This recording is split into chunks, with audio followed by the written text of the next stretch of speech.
Students, आज का हमारा टॉपिक है बनास नदी। शुरू करते हैं बनास नदी से। बनास नदी, इसे वर्णाशा या वन की आशा कहते हैं। वर्णाशा या वन की आशा कहते हैं। इसे मेवाड़ की गंगा कहते हैं। मेवाड़ की गंगा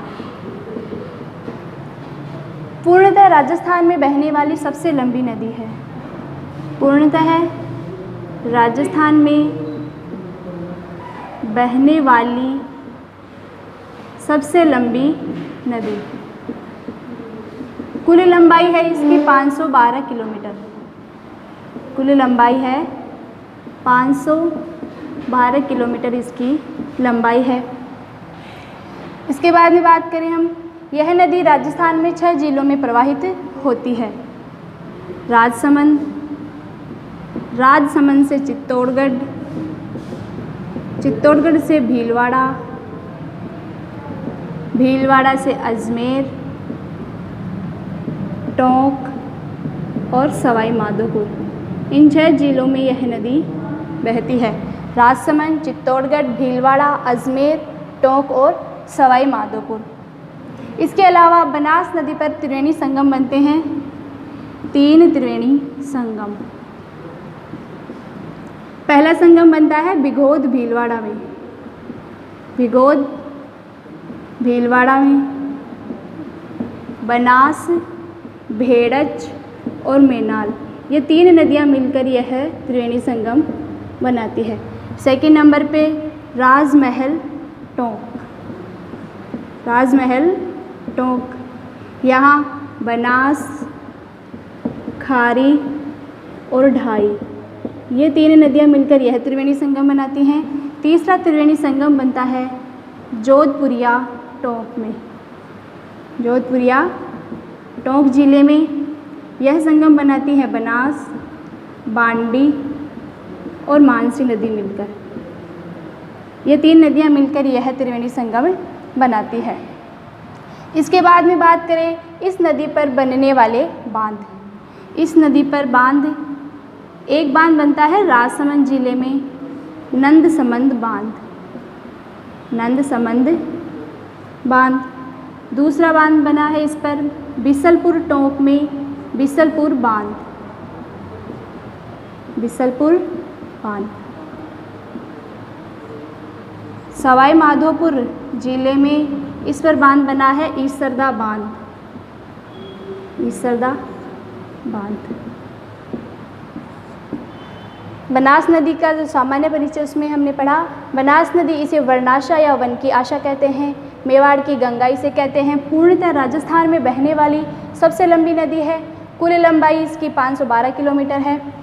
यह राजस्थान में 6 जिलों में प्रवाहित होती है। राजसमंद, चित्तौड़गढ़, भीलवाड़ा, अजमेर, टोंक और सवाई माधोपुर। इस नदी पर 3 त्रिवेणी संगम बनते हैं। पहला संगम बनता है बिघोद भीलवाड़ा में बनास, भेड़च और मेनाल, ये 3 नदियां मिलकर यह संगम बनाती है। दूसरा त्रिवेणी संगम बनता है राजमहल टोंक में बनास, खारी और ढाई, ये 3 नदियां मिलकर यह संगम बनाती हैं। तीसरा संगम बनता है जोधपुरिया टोंक में बनास, बांडी और मानसी, ये 3 नदियां मिलकर यह संगम बनाती है। इस नदी पर जो मुख्य बांध हैं, राजसमंद जिले में नंदसमंद बांध, बिसलपुर टोंक जिले में बिसलपुर बांध और सवाई माधोपुर जिले में ईसरदा बांध इस नदी पर बना हुआ है। अब बात करते हैं इस नदी की सहायक नदी और इस नदी के उद्गम के बारे में।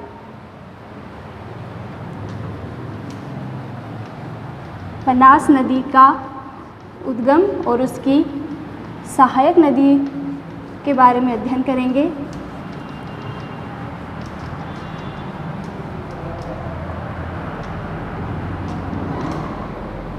इस नदी का उद्गम, यह नदी राजसमंद जिले से निकलती है, खमनोर की पहाड़ियों से। राजसमंद, खमनोर की पहाड़ी, यहाँ से यह नदी निकलती है। राजसमंद, राजसमंद से चित्तौड़गढ़, चित्तौड़गढ़ से भीलवाड़ा, भीलवाड़ा से अजमेर, अजमेर से टोंक और टोंक से यह सवाई माधोपुर में चली जाती है। सवाई माधोपुर में यह नदी चंबल नदी में मिल जाती है रामेश्वर स्थान पर।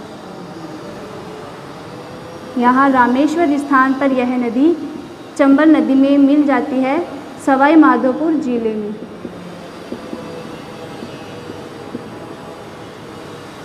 अब बात करते हैं चंबल की सहायक नदियों के बारे में। सबसे पहले शुरू करते हैं आयड़ नदी। आयड़ नदी उदयपुर से निकलती है गोगुंदा की पहाड़ियों से। गोगुंदा की पहाड़ी से आयड़ नदी निकलती है। यहाँ से निकलकर यह नदी उदय सागर झील में प्रवेश करती है। उदय सागर झील में प्रवेश करती है। उदय सागर झील को पार करने के बाद इसे भेड़च कहा जाता है। इसे भेड़च कहा जाता है और यहाँ से प्रवाहित होकर यह नदी भिगोद भीलवाड़ा में बनास नदी में मिल जाती है। यहाँ एक स्थान है भिगोद भीलवाड़ा में, यहाँ यह बनास नदी में मिल जाती है। आयड़ नदी कहाँ से निकलती है? उदयपुर में गोगुंदा की पहाड़ी से यह नदी निकलती है। यहाँ से निकलकर यह नदी उदय सागर झील में प्रवेश करती है और उदय सागर झील को पार करने के बाद इसे भेड़च नदी कहा जाता है और यहाँ से बहकर यह नदी भिगोद भीलवाड़ा में बनास नदी में मिल जाती है। आयड़ नदी, इसके किनारे एक सभ्यता विकसित हुई, आहड़ सभ्यता। आयड़ नदी के किनारे आहड़ सभ्यता विकसित हुई। इसके अलावा इस नदी पर एक बांध बना हुआ है, घोसुंडा बांध। यह बांध चित्तौड़गढ़ जिले के अप्पावास स्थान पर बना हुआ है। घोसुंडा बांध चित्तौड़गढ़ जिले के अप्पावास स्थान पर यह बना हुआ है। आगे बात करते हैं दूसरी सहायक नदी मेनाल नदी के बारे में। मेनाल नदी, यह नदी भीलवाड़ा से निकलती है। यहाँ से बहकर यह नदी भिगोद भीलवाड़ा में बनास नदी में मिल जाती है। इस नदी पर, मेनाल नदी पर मेनाल जलप्रपात बना हुआ है। मेनाल जलप्रपात, यह जलप्रपात ऊपर माल पठार पर बना है। मेनाल नदी पर मेनाल जलप्रपात बना हुआ है ऊपर माल पठार पर। मेनाल नदी भीलवाड़ा से निकलती है और भिगोद भीलवाड़ा में बनास नदी में मिल जाती है। यहाँ पर ये तीनों नदियाँ त्रिवेणी संगम का निर्माण करती है, बनास, भेड़च और मेनाल नदी। यह तीनों नदियाँ भिगोद भीलवाड़ा में एक त्रिवेणी संगम का निर्माण करती है। इसके बाद में बात करते हैं अपन कोठारी नदी के बारे में। कोठारी नदी, कोठारी नदी का उद्गम राजसमंद दिवेर से होता है। राजसमंद जिले में दिवेर, यहाँ से यह नदी निकलती है। यहाँ से यह नदी निकलकर भीलवाड़ा में एक स्थान है नंदराय। नंदराय के निकट यह बनास नदी में मिल जाती है। भीलवाड़ा का एक स्थान है नंदराय, यहाँ पर यह बनास नदी में मिल जाती है। कोठारी नदी की अगर विशेषताओं की बात करें तो कोठारी नदी के किनारे एक सभ्यता विकसित हुई, बागोर सभ्यता। कोठारी नदी के किनारे बागोर सभ्यता विकसित हुई। कोठारी नदी पर एक बांध बना हुआ है, मेजा बांध। मेजा बांध, यह बांध भीलवाड़ा में पेयजल की आपूर्ति के लिए इस पर बनाया गया। मेजा बांध भीलवाड़ा में पेयजल की आपूर्ति के लिए इस पर बनाया गया। कोठारी नदी कहाँ से निकलती है? राजसमंद दिवेर से यह नदी निकलती है और भीलवाड़ा में एक स्थान है नंदराय, यहाँ पर यह बनास नदी में मिल जाती है। कोठारी नदी के किनारे एक सभ्यता विकसित हुई, बागोर सभ्यता। इसके अलावा इस नदी पर एक बांध बना हुआ है, मेजा बांध। भीलवाड़ा में पेयजल की आपूर्ति के लिए इस पर यह बांध बनाया गया। आगे बात करते हैं इसकी एक और सहायक नदी, खारी नदी। खारी नदी का उद्गम राजसमंद में बिजराल की पहाड़ियों से होता है। राजसमंद में बिजराल की पहाड़ी, यहाँ से यह नदी निकलती है और यहाँ से निकलकर यह नदी बिसलपुर के निकट राजमहल टोक में यह बनास नदी में मिल जाती है। यहाँ पर एक स्थान है राजमहल टोक जो कि बिसलपुर के निकट है। यहाँ यह नदी बनास नदी में मिल जाती है। दूसरी सहायक नदी की बात करें, ढाई नदी। ढाई नदी अजमेर ज़िले से निकलती है। अजमेर से निकलकर यह नदी बिसलपुर के निकट राजमहल टोक में बनास नदी में मिल जाती है और यहाँ मिलकर यह नदी त्रिवेणी संगम का निर्माण करती है खारी और बनास नदी के साथ। यहाँ पर फिर से एक त्रिवेणी संगम का निर्माण करती है बनास नदी खारी और ढाई नदी के साथ मिलकर। इसके बाद में बात करते हैं मोरेल नदी। मोरेल नदी, इस नदी का उद्गम जयपुर की बस्सी तहसील से होता है। जयपुर जिले की बस्सी तहसील में चैनपुरा गांव की पहाड़ियों से। मोरेल नदी जयपुर की बस्सी तहसील चैनपुरा गांव की पहाड़ियों से निकलती है। यहाँ से निकलकर यह दौसा से फिर सवाई माधोपुर में प्रवेश कर जाती है और सवाई माधोपुर में खंडार तहसील में यह बनास नदी में मिल जाती है। खंडार तहसील, यहाँ पर यह नदी बनास नदी में मिल जाती है। तो इस प्रकार हमने बनास नदी के उद्गम और सहायक नदियों के बारे में पढ़ा। अब हम बात करते हैं राजस्थान में एकल नदियाँ भी हैं। एकल नदियों में है राजस्थान की बाणगंगा और गंभीर नदी।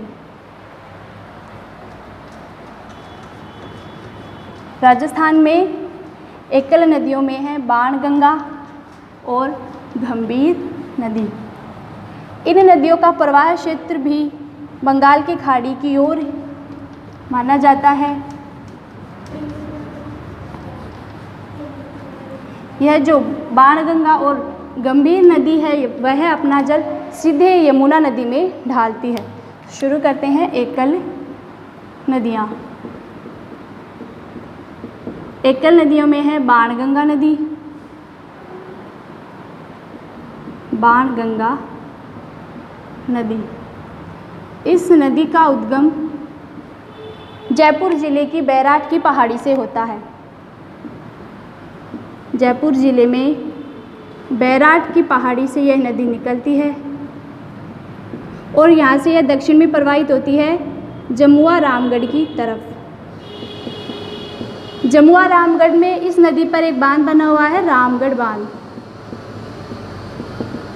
यहाँ से यह नदी पूर्व दिशा की ओर प्रवाहित होती है दौसा से फिर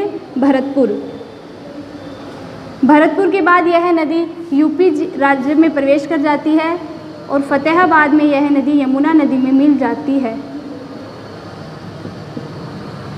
बाणगंगा नदी बैराट की पहाड़ियों से निकलती है जयपुर जिले से। जयपुर से फिर दौसा से फिर भरतपुर से में प्रवाहित होती है और भरतपुर के बाद यह यूपी में प्रवेश कर जाती है और फतेहाबाद में यह यमुना नदी में मिल जाती है। बाणगंगा नदी, इस नदी के किनारे जयपुर में बैराट सभ्यता विकसित हुई। इस नदी के किनारे सभ्यता विकसित हुई, बैराट सभ्यता। इस नदी की कुल लंबाई है 380 किलोमीटर और इस नदी को अर्जुन की गंगा या ताला उपनाम से जाना जाता है। इसे अर्जुन की गंगा या ताला नदी के नाम से जाना जाता है। इसके बाद में बात करते हैं दूसरी एकल नदी गंभीर नदी। गंभीर नदी करौली जिले से निकलती है।